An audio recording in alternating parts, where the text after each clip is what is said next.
मित्रांनो, आजचा प्रवास हा फक्त पावलांचा नाही, तो मनाचा आहे, श्रद्धेचा आहे आणि इतिहासाच्या धाग्यांनी विणलेल्या एका दिव्य अनुभूतीचा आहे. डोळे मिटा, एक खोल श्वास घ्या आणि स्वतःला सोडा आई तुळजाभवानीच्या कुशीत.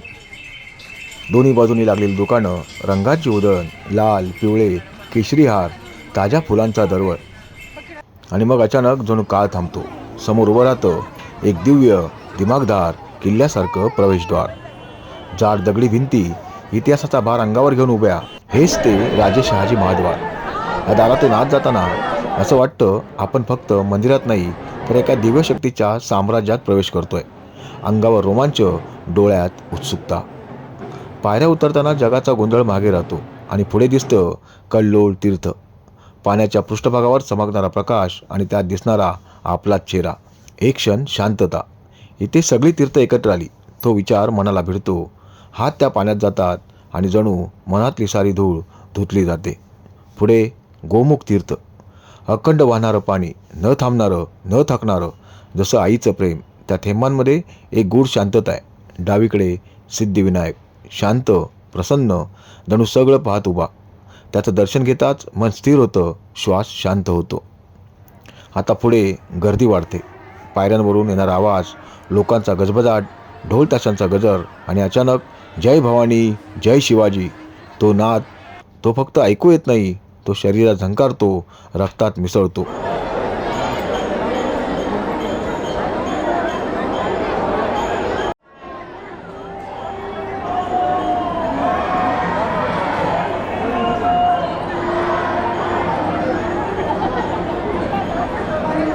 पण या प्रवासात एक परीक्षा आहे, संयमाची.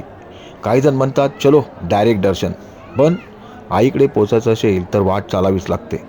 आम्ही उभे राहिलो, गर्दीत, घामात, थकव्यामध्ये. वेळ जात होता. 1 तास, 2 तास, 3 तास, पण मनात एकच ज्वाला, आई दिसेपर्यंत थांबायचंच. आणि शेवटी 5 तास, हो पूर्ण 5 तास. पण त्या प्रत्येक क्षणात भक्ती अजून घट्ट होत गेली. आणि मग तो क्षण ज्याची वाट आपण इतक्या वेळ पाहत होतो. समोर आई तुळजाभवानी. ते तेज, तो दिव्य प्रकाश, ते जिवंत डोळे. एक क्षण श्वास थांबतो, डोळे पाणावतात. हीच ती आई जिने छत्रपती शिवाजी महाराजांना तलवार दिली, जिने स्वराज्याचं स्वप्न पेटवलं, जिने अन्यायाविरुद्ध उभं राहण्याची ताकद दिली. त्या मूर्तीसमोर उभे राहिल्यावर काही मागायचं राहत नाही. दर्शन संपतं, पण अनुभव संपत नाही. आपण जातो चिंतामणीकडे.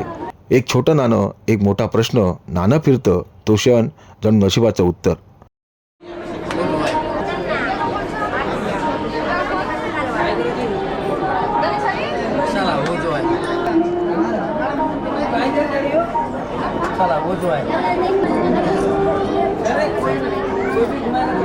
मंदिरात पुढे लक्ष्मी नरसिंह, यमाई देवी, दत्तगुरू, प्रत्येक ठिकाणी एक वेगळीच ऊर्जा.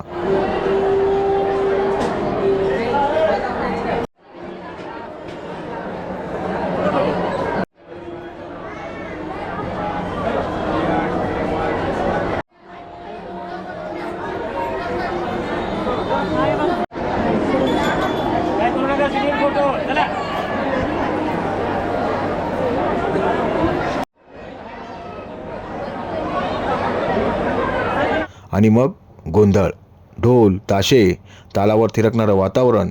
जणू संपूर्ण महाराष्ट्र आईच्या चरणी नाचतोय.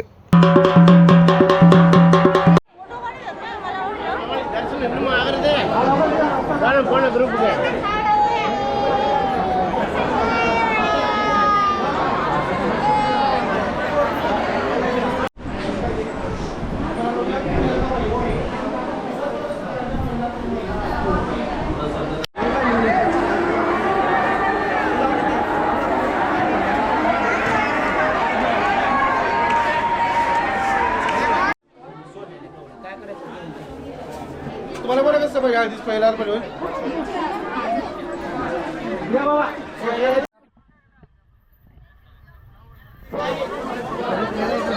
हळद कितीची पाव किलो देऊ का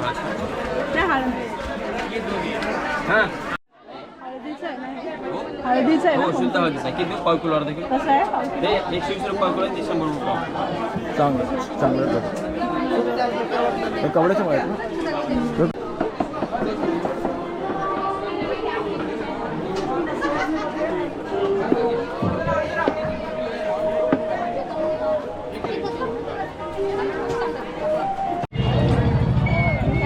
दर्शनानंतर थोडी मजा हवीच. बांगड्यांची खरेदी, त्या खणखणाटातही एक आनंद असतो. त्यात 1.5 डझन देऊ का? हां 2 डझन. रात्र होते आणि मग तुळजापूर उजळतो. मंदिरावरची रोषणाई, दगडांवर पडलेला सोनेरी प्रकाश आणि त्या प्रकाशात उभी आई, तो नजारा शब्दात मावत नाही, तो फक्त अनुभवावा लागतो. आणि शेवटी पोटात कावळे ओढायला लागतात. गरमागरम मसाला डोसा, त्या घासातही समाधान, शांती आणि एक गोड शेवट. मित्रांनो, तुळजापूर ही जागा नाही, ती भावना आहे, ती शक्ती आहे, ती आपल्या रक्तातील ओळख आहे. एकदा या आणि स्वतःला हरवून बघा आई तुळजाभवानीच्या दरबारात. जय भवानी, जय शिवाजी. मित्रांनो, आता आपण निघालो आहे पंढरपूरच्या दिशेने. मनात मात्र एकच उत्सुकता आहे, आपल्या विठुरायाच्या दर्शनाची. पंढरपूरकडे जाणाऱ्या प्रत्येक रस्त्यावर एकच ऊर्जा जाणवते, विठ्ठल विठ्ठल चा गजर कानावर पडतोय.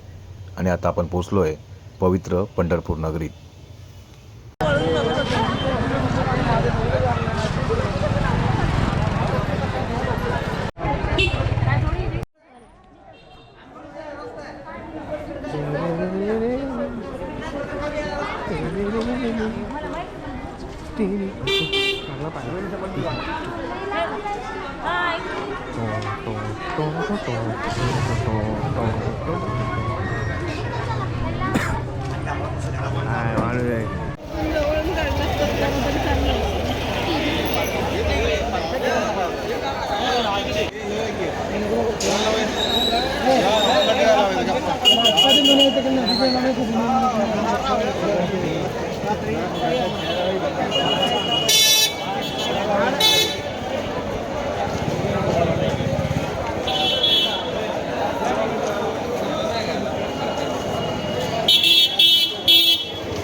हे पंढरपूरला आम्ही इथे राहिलो होतो, वेदांत भक्तनिवास, विठ्ठल रुक्मिणी मंदिर यांचं भक्तनिवास आहे संस्थानाचं. हे राहिलो होतो.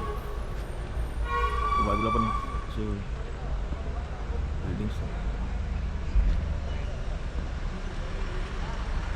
खूप मोठे रूम्स पण इथे मिळतात मोठ्या ग्रुपला.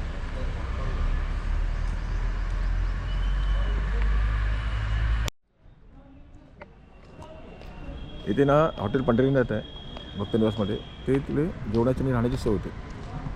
एवढं मोठं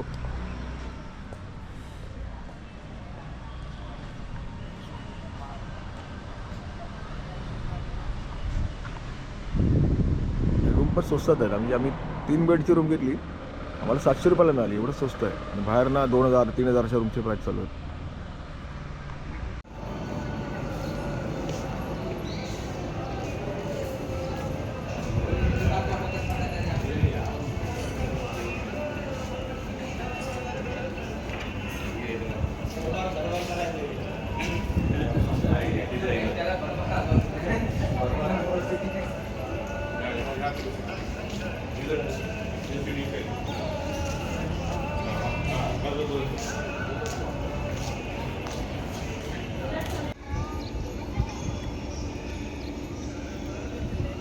विठ्ठल रुक्मिणी भक्तनिवास बघा, किती छान आहे बघा.